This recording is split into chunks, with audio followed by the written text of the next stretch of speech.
Hello, and welcome back to our series on the Reformed tradition. I'm Shelli M. I'm the Senior Minister at Little River United Church of Christ in Annandale, Virginia. I'm also visiting professor at Iliff School of Theology.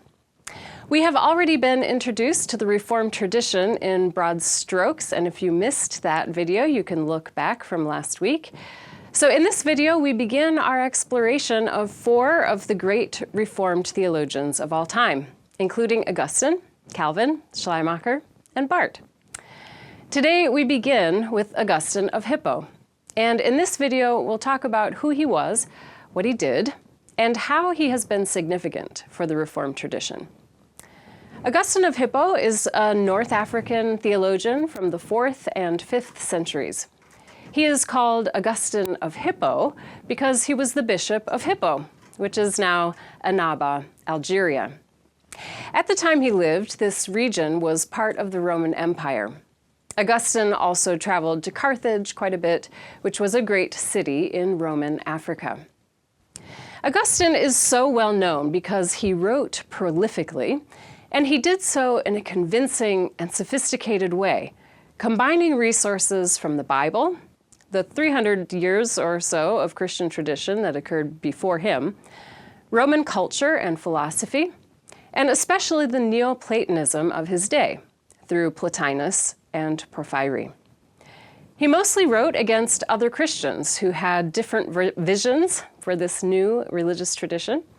He wrote against the Manichaeans, the Donatists, and the Pelagians, most famously.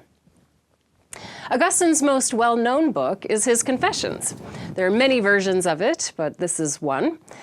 The Confessions is a spiritual autobiography at the same time as it is a work of theology. The book tells of his mother, Monica, and her faith, of how Augustine became a Manichaean Christian for about 10 years of his life, and then how he converted to Roman Catholic Christianity in 387, chose to become celibate, and eventually became a priest. Augustine's Confessions has been widely read and something like required reading from the 12th century onward by pious Christians and by theologians. He wrote it in 397 when he was in his 40s, so that those who didn't know him, this new bishop, or who were suspicious of his leadership because of his background in Manichaeanism, would be more likely to accept his leadership. Some of his critics were worried that his conversion was not authentic, and they also had questions about how quickly he was made bishop.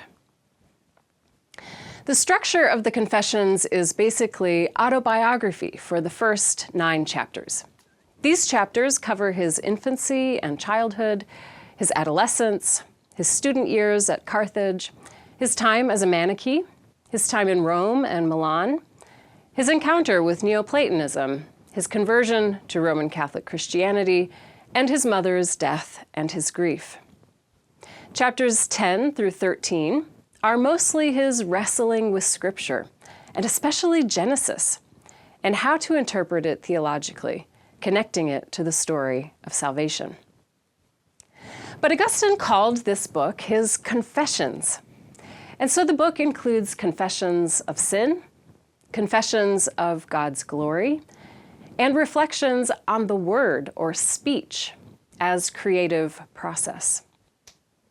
The entirety of the Confessions is written as one long prayer. And that is one place where Augustine's work has had a significant impact, at least on me as a Christian theologian.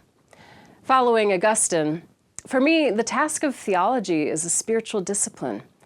It is reflecting on our faith and our lives in God's presence, and hopefully with divine wisdom's guidance. If you're interested in reading the first chapter of the book, this Confessions, it's about 30 pages in this version, that would give you a really good flavor for his writing, and you can find versions of it online. In our in-person discussion this week, we will talk about the life and times of Augustine in a little bit more detail. We'll talk about his relation to the Reformed tradition, and we'll start reading a little bit of his Confessions before we dive deeper in the next 2 weeks. I hope to see you at our in-person discussion this week.